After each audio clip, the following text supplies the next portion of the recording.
भगवान श्री कृष्ण कहते हैं जो हुआ अच्छा हुआ, जो हो रहा है अच्छा हो रहा है, और जो होगा वह भी अच्छा ही होगा। तुम भूत का पश्चाताप मत करो, भविष्य की चिंता भी मत करो, अभी तो वर्तमान चल रहा है। दोस्तों, एक बार की बात है, एक राजा और मंत्री कुछ सैनिकों को लेकर जंगल में शिकार पर गए। शिकार के समय तलवार निकालते हुए राजा का अंगूठा कट गया। राजा परेशान हो गए। उसने तुरंत अपने सैनिकों से कहा, सैनिकों जल्दी से जाओ और वैद्य जी को बुलाकर लाओ। देखो मेरा अंगूठा कट गया, कितना खून बह रहा है। इतने में पीछे से मंत्री आए और बोले कि इस चोट पर कपड़ा बांध लीजिए और आराम कीजिए, जो होता है अच्छे के लिए होता है। राजा को मंत्री पर गुस्सा आ गया। वह मंत्री से बोले, मंत्री ये बात तुम कह रहे हो, मैं तो तुम्हें अपना हितैषी समझता था। राजा ने सैनिकों को आदेश दिया कि मंत्री को ले जाकर कारागार में बंद कर दो, पूरी रात कोड़े से पीटना और सुबह फांसी पर चढ़ा देना। महाराजा की आज्ञा पाकर सैनिकों ने मंत्री को बंदी बना लिया और राजमहल के कारागार में ले जाकर बंद कर दिया। राजा कुछ सैनिकों को लेकर शिकार के लिए फिर से जंगल में निकल गए और फिर कुछ समय बाद जंगल में तूफान आया, जिससे राजा अपने सैनिकों से बिछड़ गया। भटकते भटकते राजा भीलों के बस्ती में पहुंच गए, जिसे वहां के लोग उन्हें उठाकर ले गए और उनकी देवी के सामने जाकर बिठा दिया। पुजारी उसकी बलि चढ़ाने वाला ही था कि एक भील बोला, इसका तो अंगूठा कटा हुआ है, ये तो अशुद्ध है, हम इसकी बलि नहीं दे सकते। और उन्होंने इस तरह राजा को छोड़ दिया और राजा की जान बच गई। फिर चूंकि अब राजा को समझ में आया कि जो होता है अच्छे के लिए होता है, उसे याद आया कि आज सुबह मंत्री को फांसी लगने वाली है। वह भागा भागा आया। उसने देखा कि मंत्री फंदे को गले में पहनकर खड़ा है। राजा ने उसे नीचे उतरवाया और उसके पैर पकड़ लिए और फुट फुट कर रोने लगे। राजा ने अपनी सारी घटना मंत्री को सुनाई और माफी मांगने लगा। मंत्री बोला, माफी वाफी मांगने की जरूरत नहीं है महाराज, जो होता है अच्छे के लिए ही होता है। राजा बोला, मंत्री क्या तुम सच में पागल हो? मेरी नासमझी की वजह से रात भर तुमने कोड़े खाए और फिर भी कहते हो जो होता है अच्छे के लिए होता है। फिर मंत्री बोले, महाराज यदि मैं यहाँ कोड़े नहीं खा रहा होता तो आपके साथ होता, और यदि मैं आपके साथ होता तो वो लोग मेरी बलि चढ़ा देते। अब राजा को समझ में आया कि सच में जो होता है अच्छे के लिए होता है और ईश्वर जो भी कुछ करता है अच्छे के लिए ही करता है। दोस्तों, जब कोई चीजें हमारे मन मुताबिक नहीं होती है तो हम चिंतित और उदास हो जाते हैं, जबकि हमें ऐसा करने से बचना चाहिए और सब कुछ ईश्वर की आज्ञा मानकर उनके भरोसे छोड़ देना चाहिए, क्योंकि जो कुछ भी हो रहा है या होने वाला होता है वे सभी चीजें हमारी अच्छे के लिए होता है। भगवान श्री कृष्ण कहते हैं, तुम्हारा क्या गया जो तुम रोते हो? तुम क्या लाए थे जो तुमने खो दिया? तुमने क्या पैदा किया था जो नष्ट हो गया? न तुम कुछ लेकर आए, जो लिया यहीं से लिया, जो दिया यहीं पर दिया, जो लिया इसी भगवान से लिया, जो दिया इसी को दिया। खाली हाथ आए, खाली हाथ चले। जो आज तुम्हारा है कल किसी और का था, परसों किसी और का होगा। तुम इसे अपना समझकर मग्न हो रहे हो, बस यही प्रसन्नता तुम्हारे दुखों का कारण है। श्री कृष्ण कहते हैं, क्यों व्यर्थ चिंता करते हो? किससे व्यर्थ डरते हो? कौन तुम्हें मार सकता है? आत्मा न पैदा होती है न मरती है। दोस्तों, जीवन और मृत्यु भाग्य की बात है, इससे कहीं भी छिपा या बचा नहीं जा सकता। जब तक जिंदगी है तब तक कोई आपको मार नहीं सकता, लेकिन अगर मृत्यु निकट हो तो कोई कोशिश आपको बचा नहीं सकती। एक बार की बात है, एक कौवे की गरुड़ से दोस्ती हो गई। दोनों काफी समय साथ गुजारते थे। उनमें मित्रता इतनी गहरी हो गई थी कि आपस में कभी कोई बात नहीं छिपाते थे। एक दिन दोनों एक नदी के किनारे पेड़ पर बैठे बात कर रहे थे। तभी एक यमदूत उधर से गुजरा। वो कौवे को देखकर मुस्कुराया। गरुड़ और कौवे ने उस यमदूत को अनदेखा किया और अपनी बातों में लग गए। लेकिन अगले दिन फिर वही हुआ। दोनों बातें कर रहे थे, तभी वो यमदूत फिर उधर से गुजरा। वो फिर कौवे को देखकर मुस्कुराया। इस बार कौवे को कुछ शंका हुई। उसने गरुड़ से कहा कि ये यमदूत मुझे देखकर कल भी मुस्कुराया था और आज भी वैसे ही मुस्कुराया, कुछ गड़बड़ है, हो सकता है मेरी मृत्यु आने वाली है। गरुड़ ने उसे समझाया कि ऐसा कुछ नहीं है, ये एक संयोग भी हो सकता है, तुम चिंता मत करो। 2-3 दिन और ऐसे ही निकले। रोज यमदूत कौवे को देखकर मुस्कुराता। अब तो कौवे को यकीन हो गया कि निश्चित ही मेरी मौत नजदीक है। उसने गरुड़ से कहा, मित्र, मैं मरना नहीं चाहता, लेकिन ये यमदूत जरूर 1-2 दिन में मेरे प्राण निकाल कर ले जाएगा। ये रोज ही मुझे देखकर मुस्कुराता है। गरुड़ को भी लगा कि हो सकता है कौवे का शक सही हो। उसने कौवे को धैर्य बंधाया। गरुड़ ने कौवे से कहा, तुम चिंता मत करो मित्र, मैं तुम्हें यहाँ से इतनी दूर ले जाऊंगा कि ये यमदूत तुम्हें दिखाई ही ना दे। गरुड़ ने कौवे को अपनी पीठ पर बैठाया और उस जंगल से हजारों किलोमीटर दूर कैलाश पर्वत पर ले गया। दोनों को अब ये डर नहीं रहा कि यहाँ कोई उन्हें परेशान कर सकता है। लेकिन वे जैसे ही कैलाश पर्वत पर पहुंचकर एक गुफा तक पहुंचे, वहां वो यमदूत पहले से ही मौजूद था। उसने कौवे को देखते ही उस पर पाश फेंककर उसके प्राण निकाल लिए।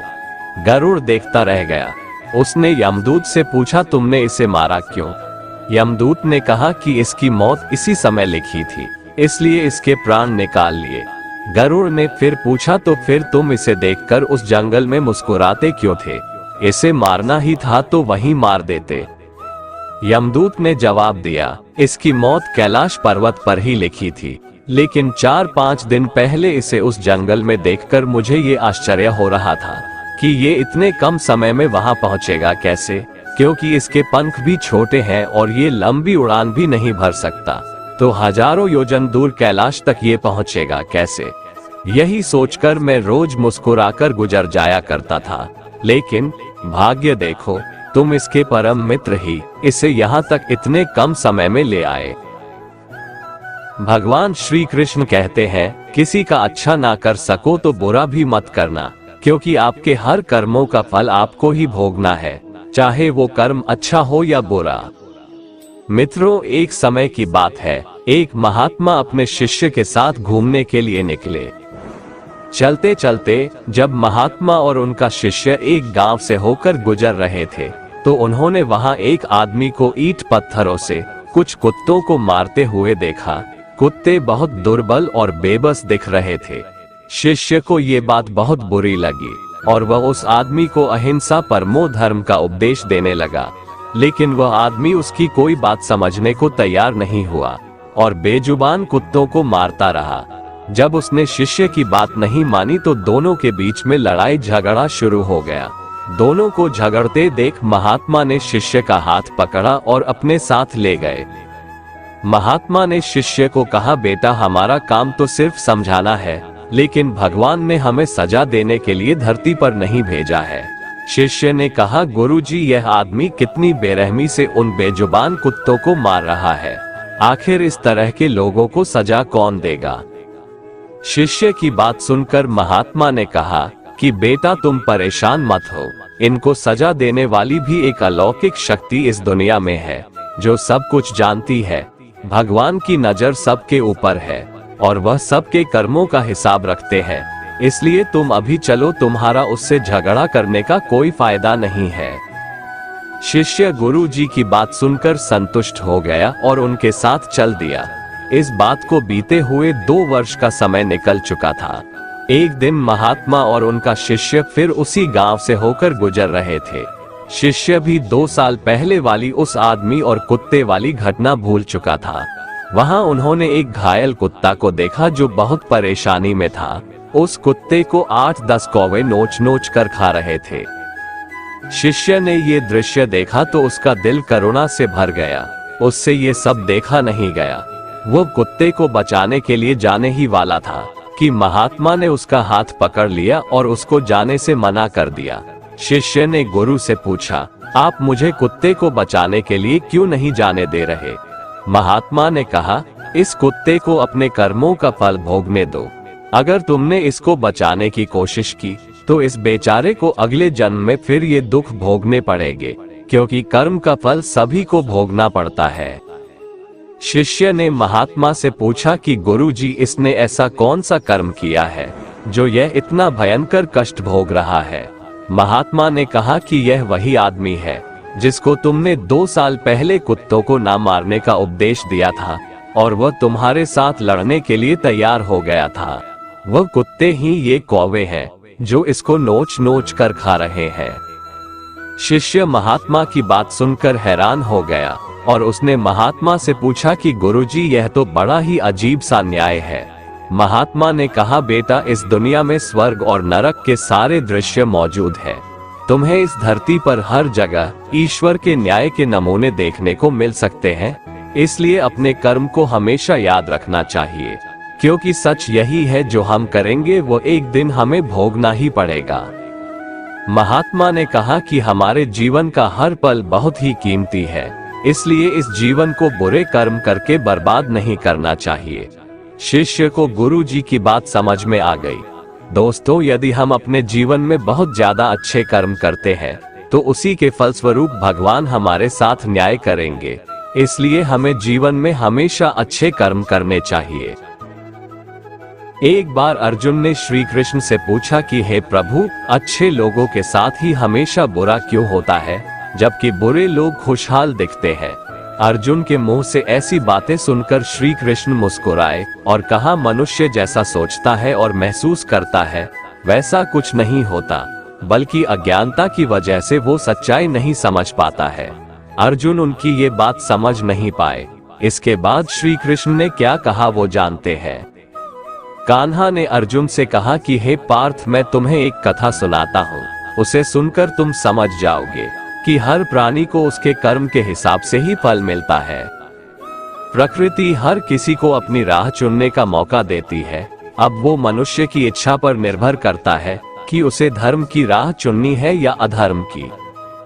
कथा शुरू करते हुए श्री कृष्ण ने कहा, एक नगर में 2 पुरुष रहा करते थे। एक पुरुष व्यापारी था जिसके जीवन में धर्म की बहुत महत्ता थी। वो पूजा पाठ में यकीन रखता था। वो हर रोज मंदिर जाता और दान धर्म भी करता था और हर रोज भगवान की पूजा करता था। वहीं दूसरा पुरुष बिल्कुल विपरीत था। वो हर रोज मंदिर तो जाता था लेकिन पूजा करने नहीं, बल्कि मंदिर के बाहर से जूते चप्पल चुराने। उसे दान और धर्म से कोई लेना देना नहीं था। समय बीतता गया और एक दिन बहुत जोर की बारिश हो रही थी। इस वजह से मंदिर में पुजारी के अलावा कोई नहीं था। ये बात जब दूसरे पुरुष को पता चली तो उसने सोचा कि यही सही मौका है मंदिर का धन चुराने का।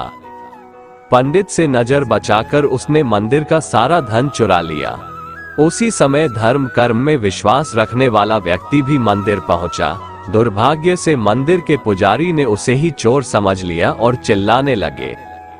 वहां लोग एकत्र हो गए और उसे बहुत मारा। किसी तरह वो बचते बचाते वहां से निकला तो दुर्भाग्य ने उसका साथ वहां भी नहीं छोड़ा। मंदिर के बाहर वो एक गाड़ी से टकरा गया और घायल हो गया। फिर वो व्यापारी लंगड़ाते हुए घर जाने लगा तो रास्ते में उसकी मुलाकात उस पुरुष से हुई जिसने मंदिर से धन चुराया था। उसने कहा, आज तो मेरी किस्मत चमक गई, एक साथ इतना सारा धन मिल गया। ये सब देखकर उसे बहुत बुरा लगा और उसने अपने घर से भगवान की सारी तस्वीरें निकाल दी। कुछ सालों बाद दोनों ही पुरुषों की मृत्यु हो गई। मरने के बाद जब दोनों यमराज की सभा में पहुंचे और भले पुरुष ने दूसरे व्यक्ति को देखा तो उसे बहुत गुस्सा आया। उसने क्रोधित होकर यमराज से पूछ ही लिया, मैं तो हमेशा अच्छे कर्म करता था, दान में विश्वास रखता था, उसके बदले जीवन भर मुझे अपमान और दर्द ही मिला, और इस व्यक्ति को नोटों से भरी पोटली, आखिर ऐसा भेदभाव क्यों? इस पर यमराज ने कहा, पुत्र, तुम गलत समझ रहे हो। जिस दिन तुम्हारी गाड़ी से टक्कर हुई थी वो दिन तुम्हारे जीवन का आखिरी दिन था, परंतु तुम्हारे अच्छे कर्मों की वजह से तुम्हारी मौत सिर्फ एक छोटी सी चोट में बदल गई। तुम इस दुष्ट व्यक्ति के बारे में जानना चाहते हो? दरअसल इसके भाग्य में राजयोग था, मगर इसके कुकर्मों और अधर्म की वजह से वो सिर्फ एक छोटी सी धन की पोटली में बदल गया। कथा सुनाने के बाद श्री कृष्ण अर्जुन से कहते हैं, पार्थ, क्या अब तुम्हें तुम्हारे सवाल का जवाब मिल गया? ऐसा सोचना कि भगवान तुम्हारे कर्मों को नजरअंदाज कर रहे हैं, ये बिल्कुल भी सत्य नहीं है। भगवान हमें कब क्या किस रूप में दे रहा है, मनुष्य को समझ में नहीं आता है। मगर आप अच्छे कर्म करते रहें तो भगवान की कृपा हमेशा बनी रहती है। इसलिए अपने अच्छे कर्मों को बदलना नहीं चाहिए, क्योंकि उसका फल हमें इसी जीवन में मिलता है। इसलिए मनुष्य का फर्ज है कि वो हमेशा अच्छे कर्म करते रहें, क्योंकि श्री कृष्ण ने गीता में भी बताया है कि किसी के द्वारा किया गया कर्म बेकार नहीं जाता है, चाहे वो अच्छा हो या बुरा। भगवान श्री कृष्ण कहते हैं, क्रोध मनुष्य को नरक की ओर ले जाने वाला द्वार है। क्रोध करने से भ्रम पैदा होता है, फिर उस मनुष्य की सोचने समझने की शक्ति भ्रमित हो जाती है। स्मृति में भ्रम हो जाने से बुद्धि का नाश हो जाता है, और बुद्धि का नाश हो जाने से उस पुरुष का पतन हो जाता है। मित्रों, क्रोध मनुष्य के विवेक को किस प्रकार नष्ट करता है, एक कहानी के माध्यम से समझते हैं। एक किसान को अपने खेत में एक छोटा सा नेवला का बच्चा मिला। उसे वो घर ले आया।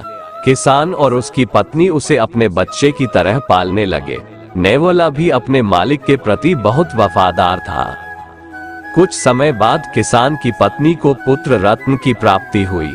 एक सुबह किसान की पत्नी अपने बेटे को सुलाकर भगवान की पूजा करने मंदिर गई। थोड़ी देर बाद किसान भी खेतों में काम करने निकल गया और उस नेवले से कह गया कि बच्चे का ध्यान रखना। नेवले ने देखा एक सांप खिड़की से कमरे में प्रवेश कर रहा है।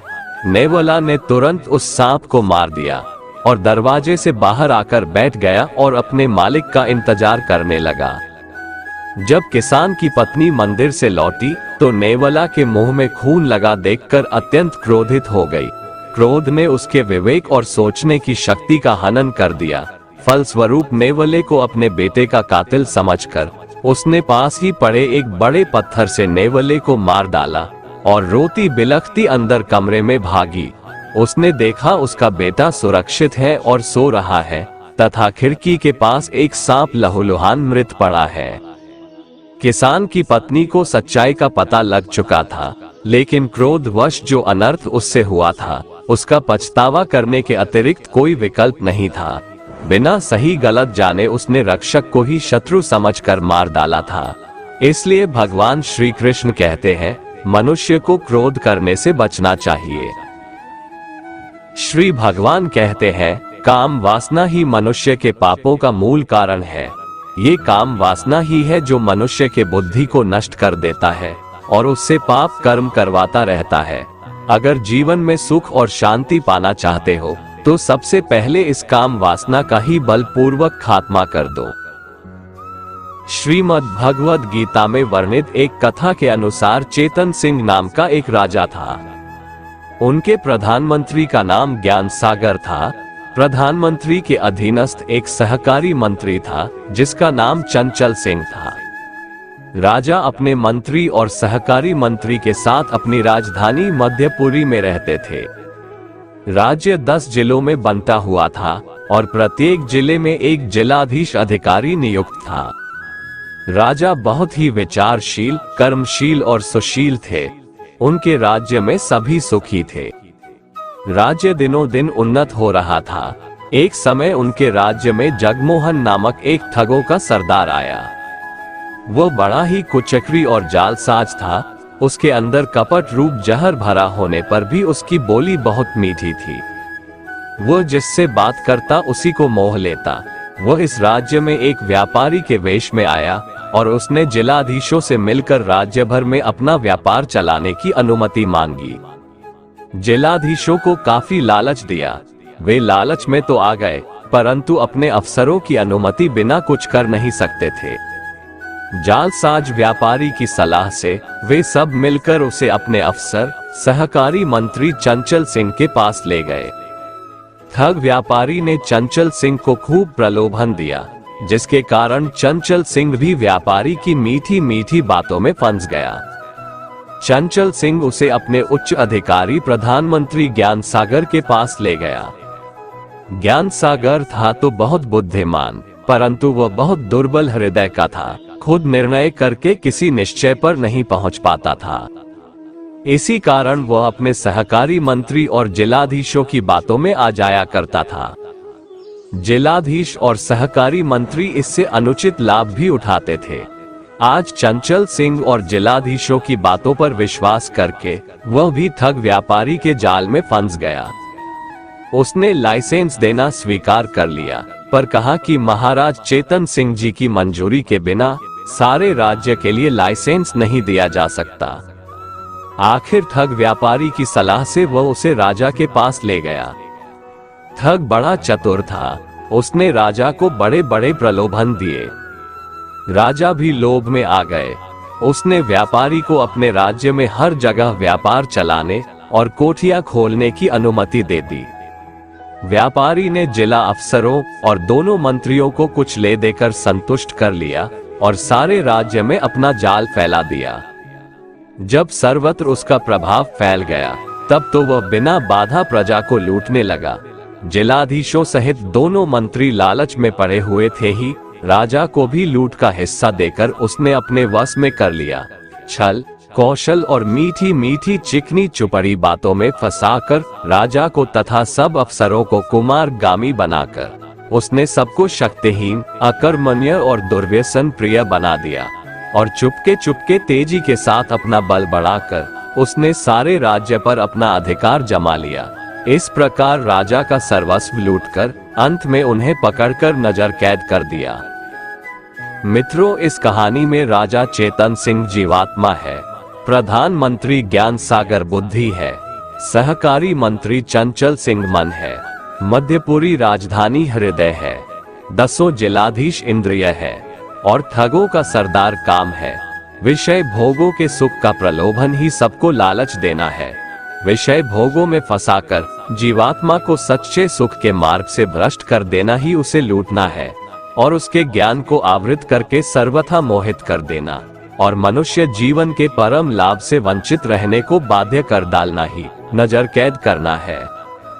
कहने का सीधा मतलब है कि ये काम रूपी दुर्जय शत्रु इंद्रिय, मन और बुद्धि को विषय भोग रूप मिथ्या सुख का प्रलोभन देकर उन सब पर अपना अधिकार जमाकर और जीवात्मा के ज्ञान को ढककर उसे मोहमय संसार रूप कैद खाने में डाल देता है।